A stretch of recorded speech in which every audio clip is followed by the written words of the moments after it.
it's great to kick this off with a longtime friend and a guy who really taught me football. I mean, when I started to think about offense, I mean, I started off as a strength and conditioning coach. I played football in college at Johns Hopkins, and then I immediately I coached high school football. I coached defense. I was a defensive coordinator at my high school alma mater, got into strength and conditioning, got to Georgetown University. And I had like this expertise in like speed and movement. And then eventually I got connected with Coach Gibbs and the Washington Redskins, and they hired me.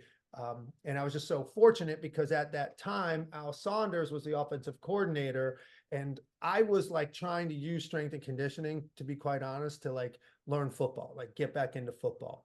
But what you guys are going to see is so much of the information from sports science directly correlates to how you coach technique in different positions, right? So having that background is super important, but I had to learn a little bit more of the X's and O's, and I would just assist on the offense. And I just tried to learn Coach Saunders' offense. And his son, Bob, was a quality control coach at the time and working with the wide receivers. And I would hold the chains and I would read the script, and I was always asking questions, trying to figure all this stuff out. So for me, I was the only strength and conditioning coach on game day. I didn't even get to be on the field. I was up in the booth working for Coach Saunders, trying to take the photos and making sure that he had that information to call the next series. So that was kind of like how I started. And I was a young coach. Shoot, that was like 2007. So that was quite a while ago. And for those of you that don't know Coach Al Saunders,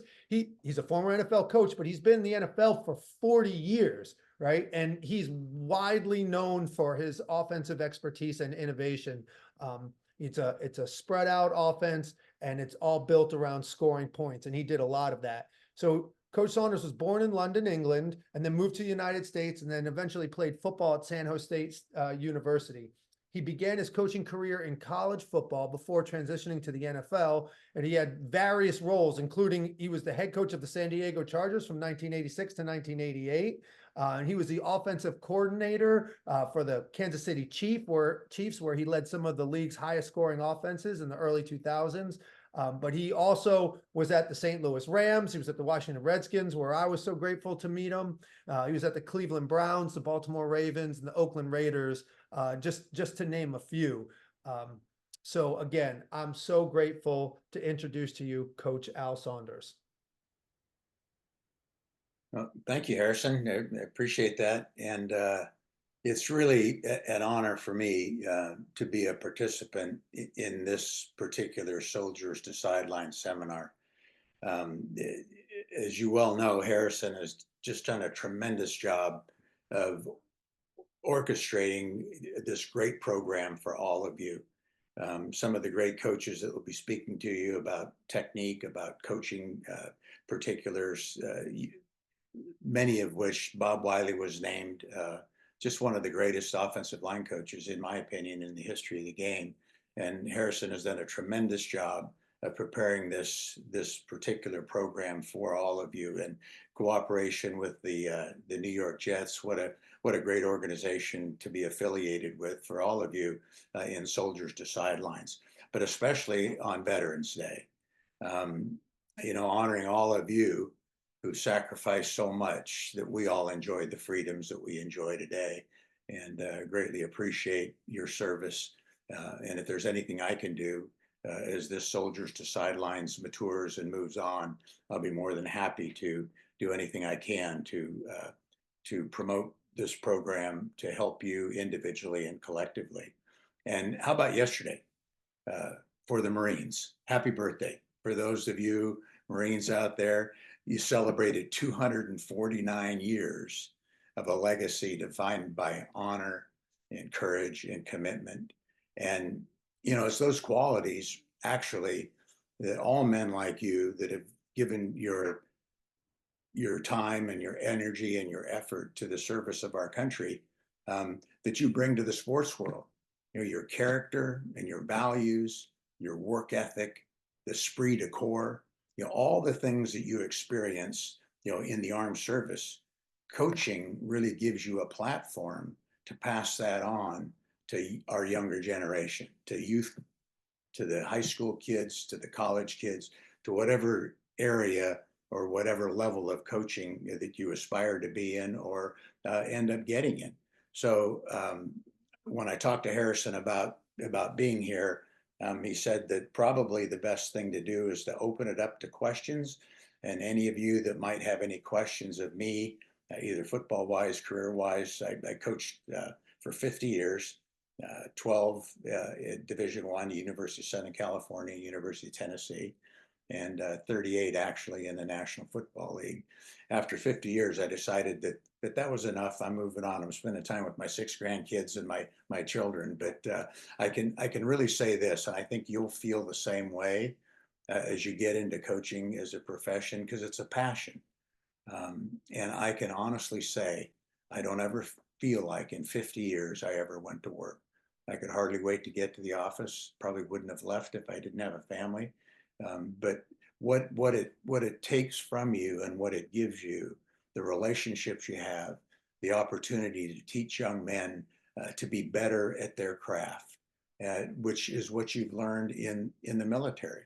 I mean, there was somebody that taught you from the day you joined the military to the day that you left or the day that you're still involved in it, different tasks and different things to be successful.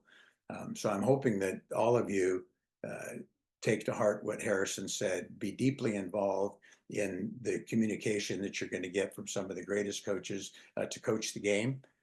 And I'm available for any of you at any time. Harrison can give you my cell number. He can give you my email. I'll be more than happy to have an interaction with you, because there's certainly not going to be enough time with this particular episode here at the seminar, but I am available to you, any of you.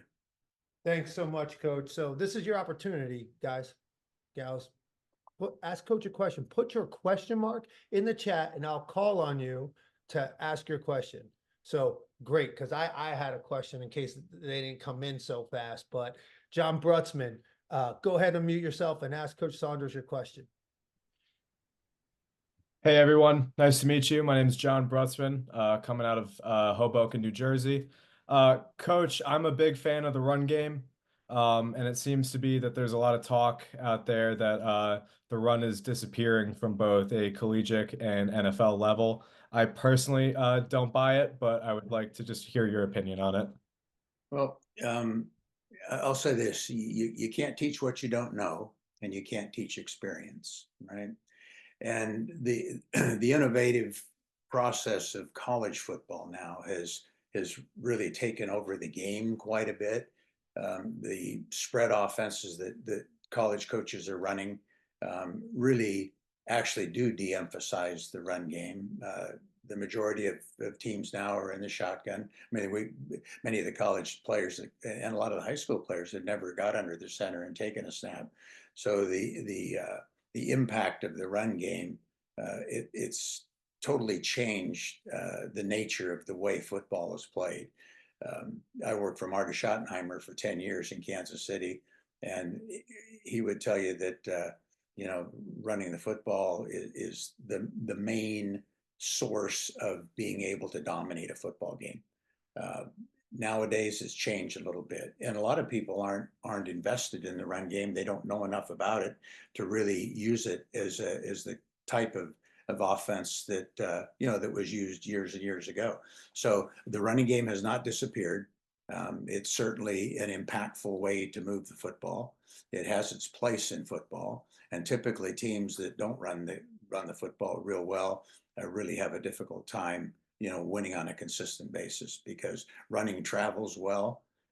Sometimes the passing game doesn't, but a balanced offense is one I've always believed in. When I was with Kansas City, we led the league in offense for 5 straight years. When I was with San Diego Chargers and Don Coryell, we threw the ball all over the place, but we also led the league in offense for 6 straight years. And had guys like Chuck Muncie running for over 1,200 yards a year. So the running game has not died. I think people are more probably knowledgeable in the spread passing game, and now the RPOs and those things that have kind of taken over the game a little bit. But somebody who is proficient in both running and the passing to have a balanced offense, we'll probably have more success. Thank you, Coach. You're welcome. Thanks for the question. Yeah, great answer too. Oh my gosh. Khalil Foster Jefferson, go ahead and unmute yourself and ask Coach your question. How you doing, Coach? Good. First How off, I you just want doing? to say I'm doing well, sir. Wait a First off, I minute. want to say, John, that was You guys awesome. won a game this weekend, didn't you? No, we didn't. We actually Oh, you lost. Yeah, we lost 4 field goals. It's a rough life. Oh, geez, I Rough saw. life. Yes, sir. What can I But do? first off, I want to say, John, great question. That's an awesome way to kick it off. My question is, what was the most challenging thing about being an offensive coordinator? That's a great question. You know, the most challenging thing probably is the ability to incorporate the players that you have to do what they do best. And my first job in the National Football, I worked for Johnny Majors at the University of Tennessee, who was a phenomenal coach. And my first job in the NFL was with Don Coryell. And Don's philosophy was never ask somebody to do what they can't do. You know, find out what each individual can do and then put them in a position to succeed and put them in a position to have fun.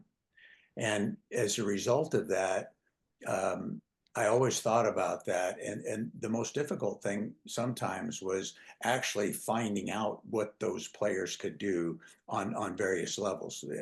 Many talented players, but they couldn't do what another person could do. So you can't mold people in the way that you want from a system standpoint. You've got to take those players and be able to use their talents, use their skills. And that was a fun thing.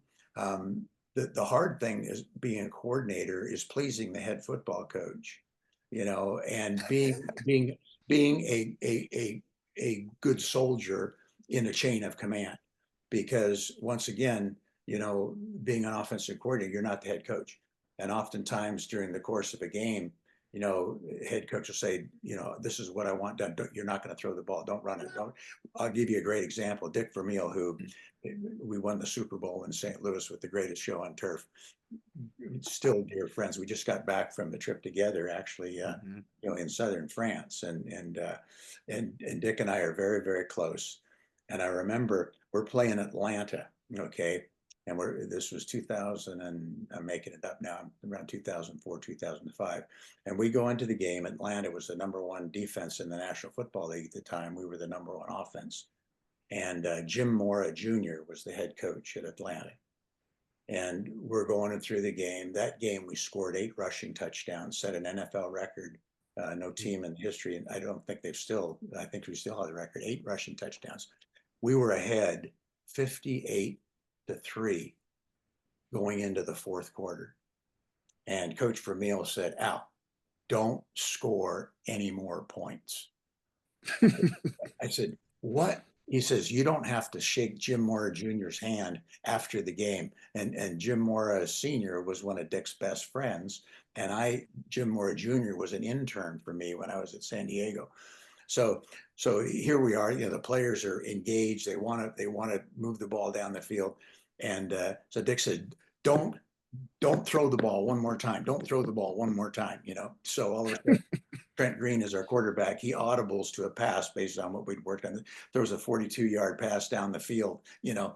And so Dick I told you not to throw the ball, you know. So coach, that was, you know, kind of built into the system. And so working everybody's personality together as an offensive coordinator is really important. No different than those of you in the armed forces, working with your men, making them believe that what you're doing is the right thing for them, making you believe it's best for the entire group. And this is the way we're going to go about it. You've been well trained, you know, do your job, move forward, and we're going to go ahead and be successful. And it's difficult, you know, get any position of leadership. It's difficult getting everybody on the same page, going in the same direction. So that would be the most difficult thing, but it's also the most enjoyable and the most rewarding. Yes, sir. Thank you so much. Thank you so much. This is fantastic. Alex Carlson, go ahead, ask your question. Good evening, everybody. Good evening, Harrison. Good evening, Coach. Thank you again for spending your time with us tonight, and especially for the shout out to the United States Marines on here. That's 5 gold stars for you, being a Marine veteran. So Good. Semper Fi. I appreciate that. That's Simplify.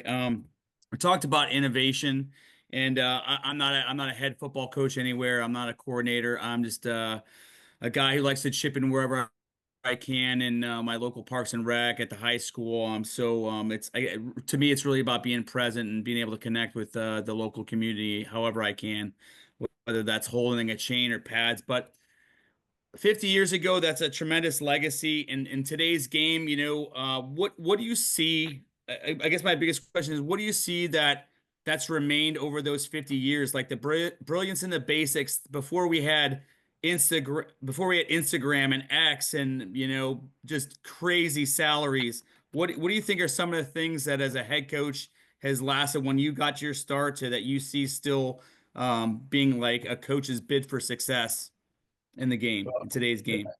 Those are great questions. And the thing that never changes, in my opinion, is the ability of a coach to teach, because that's what we are. We're teachers. And I think, nowadays the technology has taken over so much in sports, the analytics, the technology, all of the things that we do that are upper level.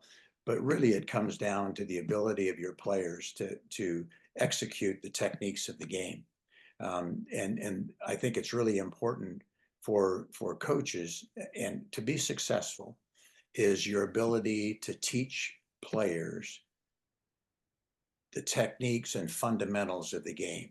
Still blocking, tackling, catching, throwing, running. The basic concepts of the game are still the most important things. You can be the greatest X's and O guy on the board, but if your players can't execute what you're trying to teach them, then really you're not going to be very successful.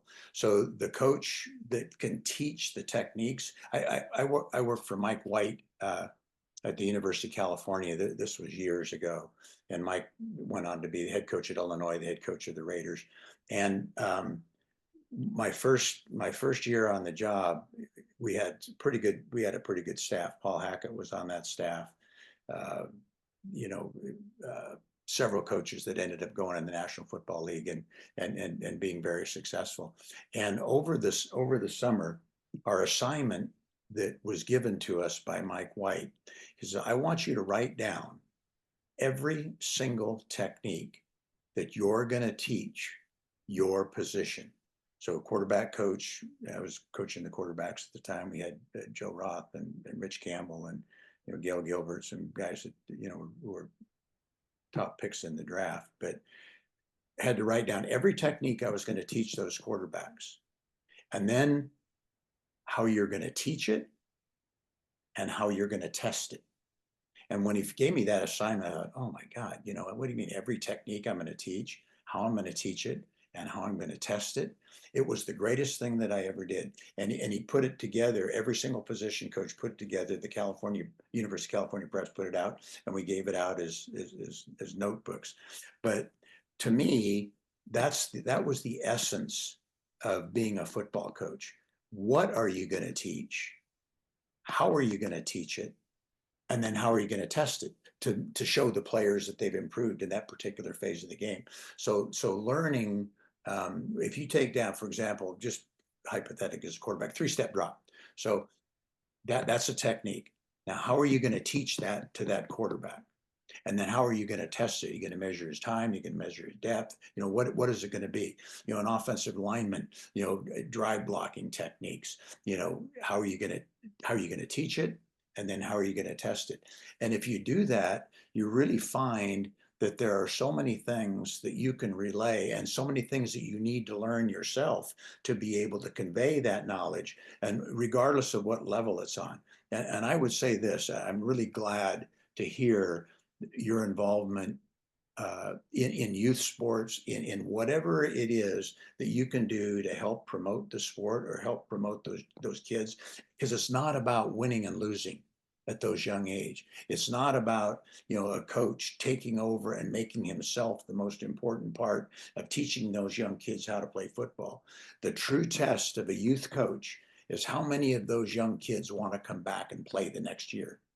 That to me is where soldiers to sidelines can be such an impactful force, to teach those kids the work ethic, the values, the character, the esprit de corps, the camaraderie that you have in a unit, how to play together as a team, those things that they can carry, life learned lessons that you've experienced, in your time in the Marine Corps. How great would that be to take a group of kids, youth kids, teach them football, but teach them all those intrinsic values that are important as that we as parents would like to teach our children.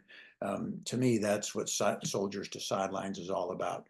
Being teachers, imparting those characteristics that you've learned in the military and conveying it to those kids, or those college kids or high school kids, or even the professional level. Remember, players don't care how much you know until they know how much you care. And if you can impart that you care about them, you want to help them get better, you will do anything you can that allows you to make them progress and be better. Players that I've coached that are in the Hall of Fame, the thing they appreciated was the dedication that you had to their betterment, and the time and effort and energy you put in, that they knew you really cared about them as people. Oh my Thank God. you, Coach. I appreciate it. So Coach, you have time for a couple more? I mean, this is so good. I don't want it to stop. I have as much time as you want me to have. Okay. So Coach Cruz and I, we're gonna shorten our presentations just so we can get a few more questions in, because this is incredible. You guys are so lucky to have this opportunity. Coach Dylan Humphreys, go ahead and unmute yourself and ask Coach your question. Hello, Coach Saunders. Hello. I'd like to say thank you for the opportunity here with Soldiers to Sideline. It's an awesome opportunity. Just giving back to the veterans and coaching. I grew up watching you, Coach Saunders, both in St. Louis and in Kansas City. I coach here in Kansas City. I've been coaching since 2011 while I was on active duty. I know that you coach quarterbacks, wide receivers, and offense. So I love the tight end position. So with the evolution of the tight end and becoming more like wide receivers, what is your partake on that? More of like the Kittle and Kelsey to the Gonzalez, Jeremy Shockey, just the style of tight end and how it's switched up during the evolution of football. And then I also wanted to say what you just said about youth football and giving back. That piece right there was awesome. Oh, thank you. I love your shirt, or your Thank you. Thank you. Thank Go you. Chiefs. Go Chiefs. I spent 15 years there, as you well know, and that's a great place to coach. But I'm going to take you back a little bit further than Gonzalez and some of these others. My first job in the NFL was with the San Diego Chargers under Don Coryell. Ernie Zampese was the offensive coordinator, and we had a tight end by the name of Kellen Winslow. And Kellen probably changed the way people use tight ends. He changed the style of play. Kellen is a Hall of Famer, obviously. But Kellen was really the first, and Don Coryell's creativity. It goes back to find out what players can do and put them in a position to have success. Most of the tight ends in those days were the Mike Ditka tight end. Put your hand in the dirt. You were an offensive tackle that could run a little bit, and you caught a couple of hooks over the ball, caught a couple of the drag routes, and that was about it, because you were number one a run blocker, number two a pass blocker, and number three a receiver. Kellen changed all that. Kellen was 6'6". He was 265 pounds at the time. He could catch the ball better than any wide receiver we had, and Charlie Joyner's in the Hall of Fame, and Wes Chandler should have been, and maybe he will at some point. But we were the first, probably, when I say we, Don Coryell was one of the first to take that tight end and all of a sudden flex him out as a wide receiver. I mean, in a lot of teams that played man-to-man coverage, there was not a team that could cover a Kellen Winslow, with a linebacker or a safety, running down the field. So Kellen became a movement. We felt like, why line somebody up in one spot and let the defense focus on him? Let's shift him out.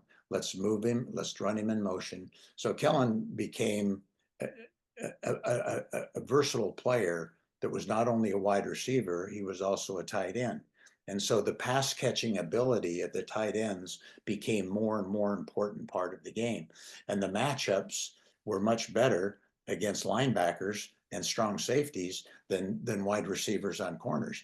So a lot of teams kind of copied that a little bit. And that I had, like I say, I coached Kellen as his position coach. Actually, I was the wide receiver coach, and then was the head coach there in San Diego, and then came to Kansas City, had a guy by the name of Tony Gonzalez, and we used Tony the same way, flexed him out. He became a receiver. He also became, in the backfield and motioned him out. So we moved those people around, and the tight ends, that's the way they're using Kelsey. That's the way, the tight ends of today are more versatile players. They're players that can catch the ball, and utilizing their size and their ability upfield is probably much more now popular in the league because people know how to do it. They understand it. They've studied it more. We started it with Kellen, and then people end up studying. And like I said earlier, you can't teach what you don't know. And you can't teach experience. So all of you they're aspiring to coach on any level, the more you can learn about the game. And that's what's so great about what Harrison has done with the Soldiers to Sidelines. He's given you a seminar that hopefully when the position coaches come on, when you ask them about technique, you ask them about how to teach what you're going to attempt to teach the players that you're responsible for. And so the tight end position is one of my favorite. Kellen's in the Hall of Fame, and Tony Gonzalez is in the Hall of Fame, and really I learned as much from them as they learned from me, and really appreciated being able to use their talents and put them in a position where they could be successful. Awesome. Thank you, Coach. Thank you. Thank you for being a part of this seminar, and hopefully you'll learn a great deal. But thanks for being a Chiefs fan. I love the Chiefs. Thank you. All right, big shoes to fill, Jeremiah Richards. This will be our last question before we have to keep moving on. We could do this all night, but Jeremiah Richards, over to you. Hey, thanks, Harrison. Hey, thanks to Harrison and team Soldier Sideline for the opportunity. And thanks to everyone that's joining here. For Coach Saunders, you kind of talked to politics a little bit for football. How would you, I guess, describe your best advice or strategies for coaching up, but also coaching your peers and your subordinate coaches? Ask me that again in another way, because I want to make sure I answer what you're asking. Yeah. So, what is your best advice for leading up, to the head coach when you have to influence them, or you just kind of follow orders, but also extending that influence to your peer coaches or your subordinate coaches? Yeah. I think first of all, you always have a respect for the chain of command, just like you do in the military. The head football coach has a responsibility for the whole team. And I've always believed that the best way to advance in the profession is to do the best job you can possibly do with the responsibility that you've been given. You've got to be a voracious learner. You've got to learn about what you need to know in order to make the players that you coach better. And then as you move up the ladder, is that what you're asking? How you move up to be a head coach, and then how you disseminate your information? Is that what I'm understanding you're asking? No, just how do you, being a subordinate coach, how do you influence the head coach in his decision, or do you just kind of, just say Roger and move out and follow orders. Because I'm also thinking like that's gonna, you have to convince the players and the team. Yeah, I got you. To- Okay. Yeah. First of all, the ability to communication is a beautiful thing, right? So your ability to communicate through examples, and you're right, it's no different than in the military. You want to get people to follow you in a direction so that you have a chance to win. And I think that the most important thing as a coach is to be honest. I think that's the most important thing in life anyway, but to be honest. And there are going to be situations where, you have worked really hard, on a particular concept of offense or defense.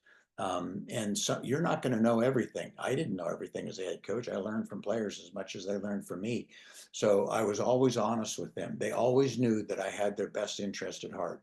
That, like I said, they're not going to care what you know until they know that you care. And I was told a long time ago, Dick Vermeil says, you always treat everybody like a first round draft choice. You whether kid's a walk on, whether he's in college, whether he's just a young kid coming out in high school, every player, every human being that's under your guidance is important. You don't treat anyone any different. You work just as hard to work with the player that doesn't have skill as you work with the player that has the most skill. If they feel that you value them, just like in life, just like the people in the military, if the higher ranking officer, if the lower ranking officers or the lower ranking men feel like that higher ranking officer really cares about them, cares about their safety, cares about their training, cares about the ability to have esprit de corps and all come together, then they will do what you want them to do. And I would always say to my players, hey, I don't have all the answers, but I'm going to work as hard as I possibly can to get the best answers for you. I will always listen. I think the worst thing you can do as a coach is turn off a player and not listen to their concerns. And once again, put them in a position where they can have success and enjoy the game. It's a game. Football is a game, and it's always fun. It should be fun, because when it's not, and I've seen some some coaches. I didn't let my sons play. They both played in college. I didn't let them play contact football until they were in high school, because I was afraid that some coaches, and I've seen a lot of them, especially on the youth level, that really didn't make it a lot of fun. They thought the toughest guy was going to be they're going to line them up 5 yards apart, run them each other. You got to be tough. It's not about screaming and yelling and demeaning, a young kid. It's about support. It's about helping him get better. It's encouragement. It's all those things that a parent would like to partake to their children. It's about, to me, coaching is teaching. It's encouraging. And you probably, and then, some players you can, be a little bit, more demonstrative with, or more animated with, but you better never leave a field and not put your arm around that kid and let him know that, you had to maybe raise your voice for his own good, that it's not, and as long as they understand that and know that, they will be loyal to you. They'll work hard for you, and then their ability level will determine how much they're going to play, or how much, or how good they are.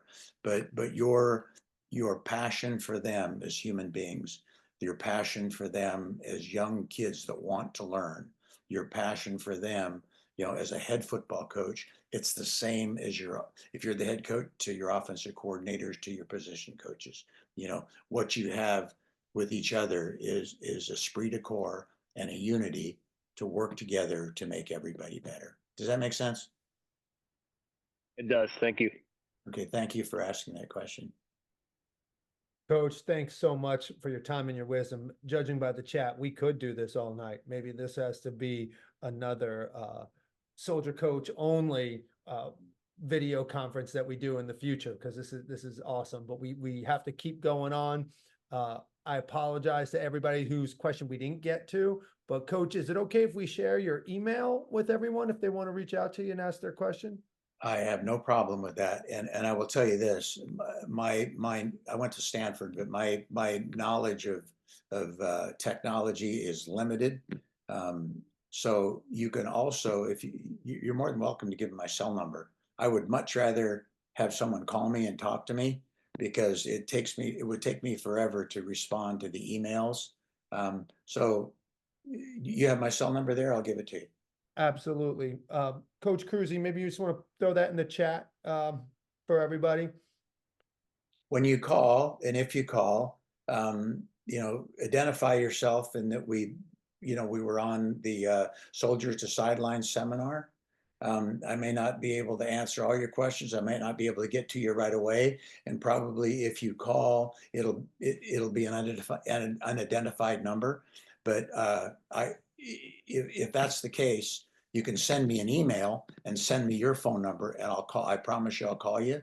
I love to talk football. Like I said, I've done it for 50 years. I retired 5 years ago. I still do some work for a couple of teams.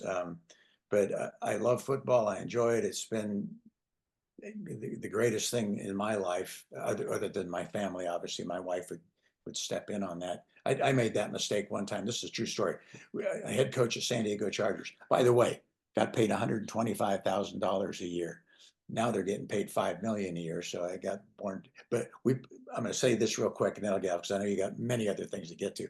So my second game as a head football coach, the San Diego Chargers. I'm 38 years old. We're playing Denver in Denver. Denver's was 8-1. We were 1-7. Coryell had gotten fired the 2 games before. So this is my second game. We go up and John Elway's the quarterback. Okay, this is the year that they actually won the Super Bowl. So we go up there playing them in a snowstorm and we win 9-3. And at the end of the game, all the media is in front of you with all the cameras and all that stuff. And I said, "Oh my God!" I said, "This is the greatest moment of my life." I says, "I'm so excited for our players. They worked so hard." Tom Flick was our quarterback, and Tom played at the University of Washington. I think that was the only game he played as a pro his whole life, And I love Tom. So I get home, and my wife, we have 3 children: an infant, a 2-year-old, and a 4-year-old. And before I get to the door, that door flies open and she goes, "What was the most wonderful thing in your entire life?" And I said, "Oh my God, it's my 3 children and my wife." I said, "That was the best sports moment of my entire life." So I just want to paraphrase that coaching is the most wonderful thing ever. I'm here to help you. Harrison, I have so much respect for you and Jared. Thank you so much for what you're doing for our servicemen. And I'm going to show you a picture right here. This is my father, veteran of World War II and Sergeant Major in the British military. Was in the service for 8 years before we immigrated to the United States. My grandfather, his father, was a Grenadier Guard at Buckingham Palace. And so both my grandparents were in World War I. And so we have a strong military history in our family. And I appreciate, respect, and admire, and are so grateful for all your service.